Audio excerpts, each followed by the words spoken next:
வருகின்ற 19ஆம் தேதி கொண்டத்து காளியம்மன் கோயிலே வழிபாடு செய்து கந்த சஷ்டி கவசம் பாடி இந்த அரசாங்கத்துக்கு மிகப்பெரிய அளவுல ஒரு எதிர்ப்பை தெரிவிக்கிறதுக்காக இந்த பகுதியில ஒரு ஆலோசனை கூட்டம் நடக்கின்றது.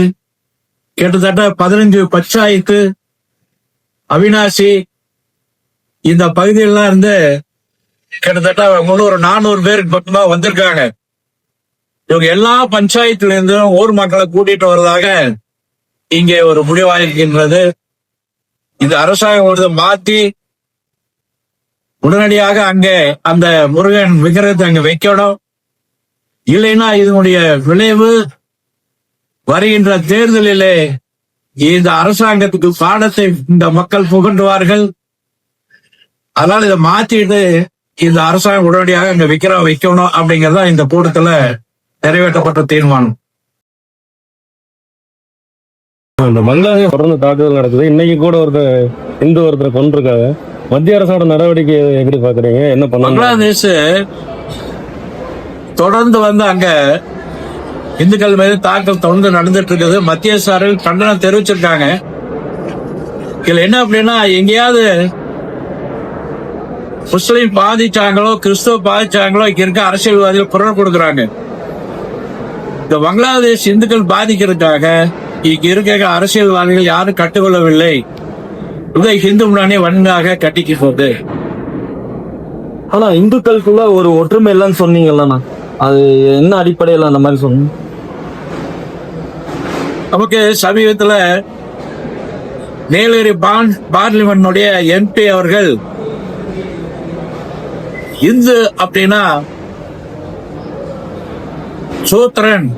சூத்திரன்னா அப்படி மாதிரி சொன்னார்.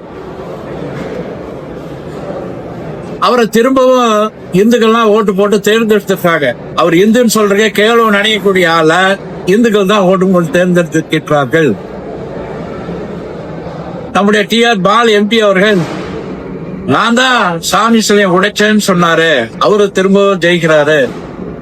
திருமாவள கோயிலை பத்தி ரொம்ப கொச்சப்படுத்தி பேசினார். அந்த கூட்டணியில திமுக கூட்டணி அவங்க இந்துக்கள் தான் சேர்ந்து தேர்ந்தெடுத்திருக்கின்றார்கள்.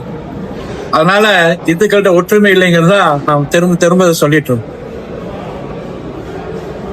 இப்ப வரும் தேர்தல்ல இப்ப திமுகவும் அத கூட்டணி கட்சியும் தான் இந்துக்களுக்கு எதிராக இருக்கு. இப்ப நீங்க இந்துக்களுக்கு எதிராக செயல்படுறவங்கள நீங்க ஆதரிக்க தோக்கடிப்போம்னு சொல்றீங்க. அப்ப நீங்க இன்டைரக்டா என்டிஏ கூட்டணிக்கு நீங்க ஆதரவு தெரியுங்களா? இந்து முன்னணி அரசியல் கட்சி இல்ல. திமுகல ஒரு அண்ணா அன்பழகன் ஒரு எம்எல்ஏ இருந்தார். அவர் இப்ப காலமாயிட்டார். அவர் தொடர்ந்து விநாயகர் சதுர்த்தி வருவார். இந்த மாதிரி திமுக இருக்கிறவங்க கூட சில ஆன்மீகவாதிகள் இந்துக்களுக்கு ஆதரவான ஆள் இருக்கிறாங்க. அதனால யார் இந்து விரோதியோ அவங்கள தோக்கடிக்கிறதுக்காக வேலை செய்யுது. குமரன் குன்ற போராட்டத்தில் எத்தனை பேர் கலந்துக்குவாங்க? நமக்கு இதுவரைக்கும் கிடைச்ச தகவல் 25,000 பேர் கலந்துக்குவாங்கன்னு ஒரு தகவல் வந்துட்டு. திருப்பரங்குன்றம் வழக்கு என்ன ஸ்டேட்டஸ் இருக்குங்க? அது ஏதாவது அப்டேட் இருக்குங்க? திருப்பரங்குன்றம் மேல தீபம் ஏத்தணும் அப்படின்னு கோர்ட்டு சொல்லியாச்சு. அதனால அது தீபம் ஏத்தனுக்காக பண்ணணும். இவங்க ஏதோ அப்பீல் சுப்ரீம் கோர்ட் போறதா சொல்றாங்க. அதனால இது வருகின்ற தேர்தலையும் கூட இந்த அரசாங்கத்துக்கு இந்துக்கள் பாடம் போட்டுவாங்க. வருஷத்துல 2 நாள் மட்டும்தான் தர்கால தொழுகணும்னு அந்த மேல்முறையீட்டு தீர்ப்பை உறுதி பண்ணிருக்காங்க. அதை பத்தி என்ன நினைக்கிறீங்க? மேல தினசரியும் தொழுகை நடத்தணும் அப்படியே அந்த சிக்கந்தர் பாஷானுடைய பகுதிக்கு போய் தொழுகை நடத்தணும்னு கேட்டிருந்தாங்க. சுப்ரீம் கோர்ட் அதை தள்ளுபடி பண்ணியிருக்குது. அந்த விசேஷத்தினால் மாத்திரம் போலாம். அது மாதிரி எங்க ஆடு வெட்டுறது கோழி வெட்டுறது அது மாதிரியான இருக்கக்கூடாது அப்படி சொல்லியிருக்காங்க. அது ஒரு நல்ல தீர்ப்பு தான் இந்த மாதிரி வரவேற்கின்றது.